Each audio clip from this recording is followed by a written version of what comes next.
Mais um dia de leitura do livro Crônica de um Despertar, Meu Retorno ao Além.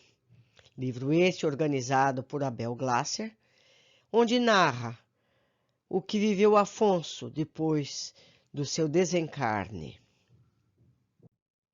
Na leitura anterior, vimos Afonso melhor adaptado na colônia, trabalhando e aprendendo. Pôde ver as condições dos familiares encarnados e conformou-se em ter que esperar para voltar à vida física.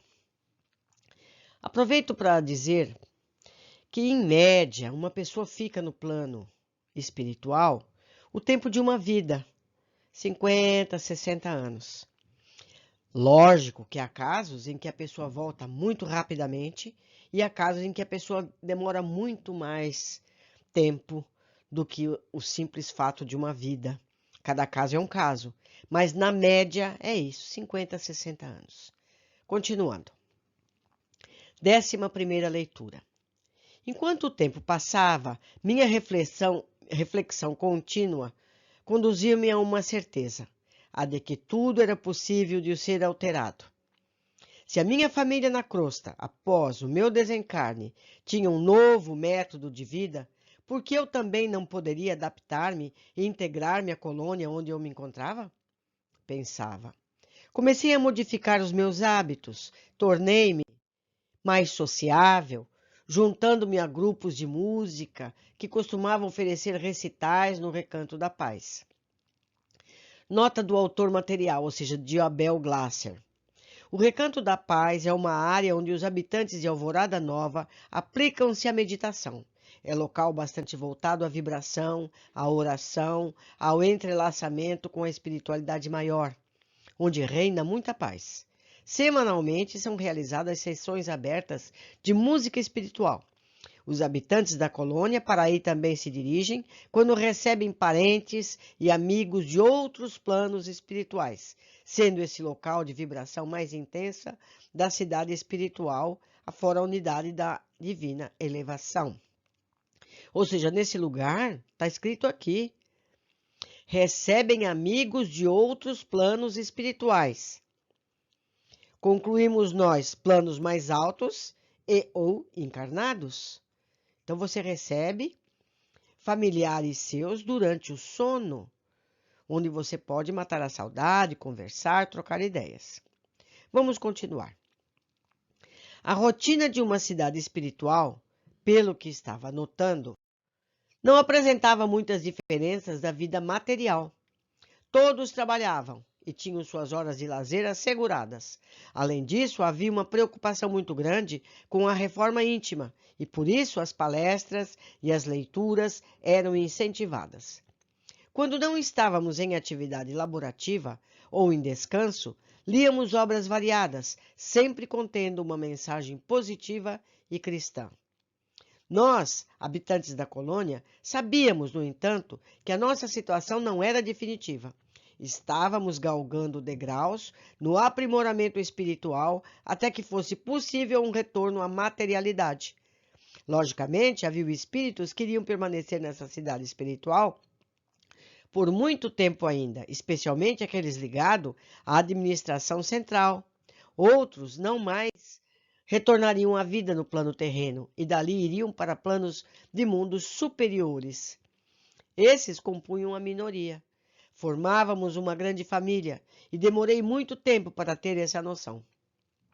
Na realidade, confesso, perdi bons momentos de minha jornada em Alvorada Nova, criticando o fato de não poder rever minha família na crosta e isolando-me por conta dessa revolta.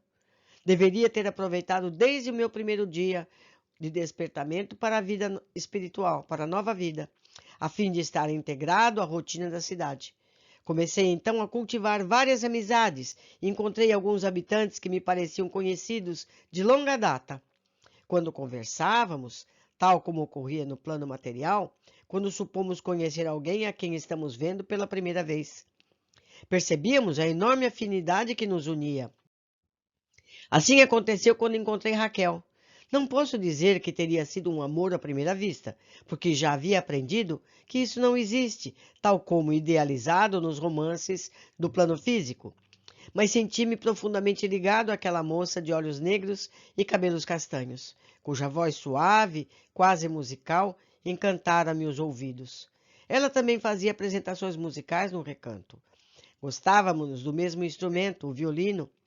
Apreciávamos as mesmas notas e composições, e houve um dia em que tocamos a mesma melodia sem termos antes combinado qual seria. A cada dia de convívio, surpreendia-me o fato de estar crescendo rapidamente a nossa ligação e comecei a duvidar de que estava realmente desencarnado, pois o amor invadia-me o coração no mesmo ímpeto da minha juventude na crosta terrestre. Creio que Raquel sentia por mim a mesma coisa, e os seus olhos já não escondiam alegria quando nos encontrávamos no Recanto da Paz. Conversávamos horas a fio e trocávamos ideias sobre o nosso futuro e a respeito de qual seria o rumo que iríamos seguir. Sentia-me cada vez mais integrado à colônia e comecei a acreditar nos conselhos que me foram dados logo que cheguei, no sentido de que a família material poderia não ser a única em nossas vidas. Com a presença de Raquel, notei que Elvira fora minha esposa querida na crosta terrestre, mas nunca havia sentido por ela o mesmo amor puro e desprendido que àquela altura estava vivenciando. Logo me socorreu o pensamento de que Raquel poderia ter sido minha companheira também, quem sabe em outra existência. Enfim, o amor trouxera-me a luz e o esclarecimento, e a reencarnação tornou-se fato inconteste para mim. Sabe, Raquel, sinto-me profundamente ligado a você e acho que nunca estive assim antes. O mesmo lhe digo, Afonso. Quando tornei meu plano espiritual, achei que não iria conseguir viver afastada de meus filhos e netos. Meu marido já havia desencarnado e não consegui casar-me de novo. Ao seu lado, entretanto, parece ter me voltado à juventude e o vigor. Mas como espíritos não poderiam falar em juventude e velhice, não é? Eu sei, mas apresentamos-nos aqui sobre a forma última veste carnal, razão pela qual temos a fisionomia de idosos. Sugestionada por isso, é que lhe digo que a minha juventude parece ter voltado e até gostaria de retornar à minha imagem adolescente. Entendo e confesso-lhe que já tive tal pensamento. Será que poderemos sentir o que estamos sentindo um pelo outro? Como será o amor aqui na colônia? Poderíamos nos unir e formar uma família? Quantas perguntas, Afonso! Não saberia responder-lhe. Então vamos de novo a Caibar Schutel. Ele está sempre pronto a atender os que precisam de esclarecimento. Uma nova fase iniciava-se em minha vida. Marcamos um encontro na coordenadoria geral. Na data avançada, fomos recebidos em conjunto por Caibar. Amigo Afonso, fico feliz em revê-lo. E você, Raquel? Também manifesto a minha alegria por encontrá-la. O que posso fazer para auxiliá-los? Gostaríamos de saber, querido amigo, se podemos nos unir aqui em Alvorada Nova, quem sabe constituindo uma família. Desculpe-nos a indagação, que pode até ser impertinente, mas não sabemos exatamente se isso é ou não possível. Sentimos-nos ligados um ao outro há bastante tempo. Por que não poderiam unir-se? Sem dúvida que sim. Entretanto, é preciso um amadurecimento para que isso possa ser feito. Observo que ambos estão bem adaptados agora à vida neste plano e integrados nas atividades laborativas de Alvorada Nova. Antes de uma união, vocês precisam conquistar unidades de amor suficientes para obter um local de moradia no setor habitacional. Uma família deve residir no mesmo lar. E para que isso se torne viável, ambos necessitam iniciar o nosso programa de jornada externa à colônia, com visitas à crosta e auxílio aos encarnados. Estariam preparados a isso? Fiquei realmente surpreso. Havia solicitado com insistência a Caibar no início essa oportunidade de retorno à crosta terrestre, e agora me era oferecida uma chance como meta a ser alcançada, justamente para garantir-me a permanência na cidade espiritual. Assim, caso saísse em atividade externa, ao invés de um retorno definitivo à materialidade, eu estaria em verdade auxiliando a minha permanência em Alvorada Nova por um maior período. Recusaria por certa essa opção se me tivesse sido oferecida há algum tempo, e talvez por isso mesmo a sabedoria divina não o fez. Naquele instante, no entanto, pareceu-me a solução ideal, pois desejava a todo custo lutar pelo meu amor a Raquel. Ela também aqueceu de pronto. Caibar, estamos preparados, arrematei convicto. O que me for solicitado, atenderei sem vacilar. Ótimo, Afonso. Além disso, que lhes falei, torna-se ainda fundamental que vocês conheçam um pouco mais do seu passado. A junção desse esclarecimento e a vontade de integrar o programa de assistência aos encarnados lhe será extremamente útil quando solicitarmos autorização superior para consolidar a união na colônia. Então a sua palavra não é definitiva? Teremos ainda outra instância a recorrer? Indaguei temeroso. Não se preocupe, Afonso. Se vocês seguirem corretamente o programa, não haverá problemas. Entretanto, todas as nossas decisões na direção de Alvorada Nova são homologadas pela unidade da divina elevação. Somos apenas instrumentos do plano maior, do plano superior, para a condução dos destinos dessa cidade. Meus amigos, a humildade de Caibar impressionou-me. Jamais tinha visto chamado a si uma autoridade além da sua conta. Ao contrário, estava sempre submisso aos mandamentos superiores. Seu exemplo conquistava-me a cada dia. Resolvi fazer-lhe outras indagações. Iremos juntos para a materialidade? Estaremos com isso conquistando o direito de permanecer definitivamente nessa cidade? Não, meus caros, vocês poderão estagiar em conjunto e até mesmo formar uma família. Mas certamente haverão de retornar um dia à carne para prosseguir na trilha evolutiva. No entanto, se a ligação de vocês confirmar-se forte e profunda, nenhum obstáculo os irá impedir de terminarem juntos no plano espiritual em caráter definitivo. Tranquilizei-me e voltei um olhar carinhoso a Raquel. Saímos da coordenadoria geral e fomos procurar Rubião, pois interessava-nos iniciar de imediato o programa proposto por Caibar. Em poucos dias, estávamos reunidos no departamento de reencarnação, onde fomos autorizados a conhecer um pouco mais de nossas vidas passadas. Não houve surpresa. Raquel e eu tínhamos sido casados na encarnação que precedeu a nossa última jornada na crosta. Éramos felizes, nosso amor parecia inesgotável, até que um de nossos filhos manifestou-se doente, portador de enfermidade incurável. A nossa resignação foi tamanha a ponto de questionarmos a justiça divina. Ou melhor, a nossa irresignação. Eles não se conformaram com a doença do filho. Foi tamanha a ponto de questionarmos a justiça divina, o que nunca tínhamos feito, mas, não aceitando que Deus era misericordioso e benevolente, passamos a brigar seguidamente, porque já não conseguíamos controlar a nossa imensa revolta. O amor que nos ligava deteriorou-se em face das contínuas agressões.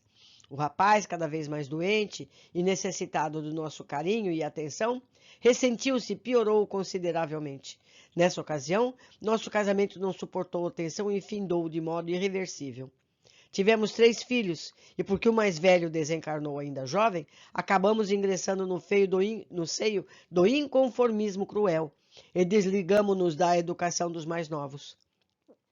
O nosso núcleo familiar dissolveu-se inacreditavelmente, passando de uma sólida união, repleta de amor, ao mais puro descaso que trouxe o rompimento. No enterro do primogênito, comparecemos já separados e não nos cumprimentamos. Os corações estavam gélidos e tomados pelo ódio e pelo rancor. A partir da desunião familiar, deixamos a religião de lado e jamais voltamos a nos apoiar em Deus. Terminamos os nossos dias solitários em lugares diversos e distantes. A chama do amor, ainda que encoberta pela neblina do ódio, estava presente e os últimos suspiros havíamos dedicado um ao outro. Retornando ao plano espiritual, após passagens não gratificantes pelo umbral e estágio em Alvorada Nova, onde não nos encontramos, reiniciamos a vida na crosta, como Afonso e Raquel, distantes e proibidos de nos encontrar. Cultivamos novas uniões familiares, eu com Elvira, ela com Ernesto. Os corações estavam carentes de amor sublime e ansiosos por reencontrá-lo. Emocionados e chorosos, abraçamo-nos demoradamente quando o filme de nosso passado findou. Raquel, Agora me lembro perfeitamente. Você se chamava Elisa e eu Epitácio. É verdade. Nosso filho Regis desencarnou com 20 anos. E isso nos serviu de pretexto para cultivarmos os piores sentimentos. Por que o fizemos? Não consigo compreender. Não entendo também. Se éramos tão felizes, o que nos custava ter enfrentado a doença do nosso filho, unidos e amparados mutuamente? Não se culpem, amigos, respondeu o Rubião. O amadurecimento da fé e dos espíritos se dá com o tempo. Vocês cultivavam um amor realmente forte, o que já tinham raízes no seu passado. Entretanto, para que pudessem consolidar essa união, haviam de provar um ao outro que poderiam sustentá-la, ainda que sob o manto do sofrimento e da desesperança. A enfermidade de Regis serviu-lhes de prova. Não conseguiram triunfar nessa caminhada, terminaram sucumbindo aos maus sentimentos. Ainda que a ligação fosse forte, a fé em Deus era ainda tênue e vacilante. Quando houve o desespero e o inconformismo, vocês se desviaram da senda cristã, atiraram-se por livre-arbítrio nas mãos dos adversários do bem. Envoltos por seres inferiores, em processo obsessivo, acabaram rumando para a separação. E quando se viram distantes um do outro, impossibilitados de vivenciar o amor que lhes era essencial, preferiram nutrir ódio ao invés de tentar a via do perdão e do arrependimento. Não souberam abaixar as cabeças e procuraram um ao outro, enaltecendo a humildade e a benevolência. Os filhos mais novos sofreram com a decisão de vocês e ainda aguardam o devido ressarcimento que no futuro será dado. O primogênio desencarnou como programado e a ira do casal somente serviu para apressar-lhe a partida. Erros do passado servem de amadurecimento no presente. Lembre-se que, por maior que seja o amor, espíritos despreparados a cultivar os valores cristãos podem desperdiçá-lo e cair na trilha do desvio. Ainda que houvesse forte ligação entre vocês, não souberam aproveitar a oportunidade que tiveram para enfrentar os obstáculos que a vida material lhes impôs. Realmente, Rubião, nada do que fizemos teve justificativa plausível. Precisamos resgatar os nossos erros, disse Raquel. E haverá oportunidade para isso, minha irmã. Mas, de início, agora que desvendaram parte do seu passado, vocês devem integrar o programa de assistência espiritual na crosta. Voltaremos a falar sobre tudo o que lhes aconteceu posteriormente. Acatamos de pronto a recomendação e colocamos-nos à disposição para a nova atividade. Àquela altura do meu estágio em Alvorada Nova, percebi que havia refletido mais tempo sobre a minha vida na crosta do que fizera quando encarnado. Concluí que me empolgava pela superficialidade das coisas. Isto é, não meditava sobre os meus atos e suas consequências. Mal tinha noção de que deveria levar uma vida honesta e cristã. Durante a minha passagem pelo plano físico, julgava que o tempo de vida material era longo e suficiente para dar vazão a todas as minhas ansiedades e desejos. Belo capítulo. Que nos sirva de lição todos esses exemplos, para que nós não caiamos nessas armadilhas do destino. Agradeço a companhia de vocês e aguardo comentários. Abraços, até a próxima leitura.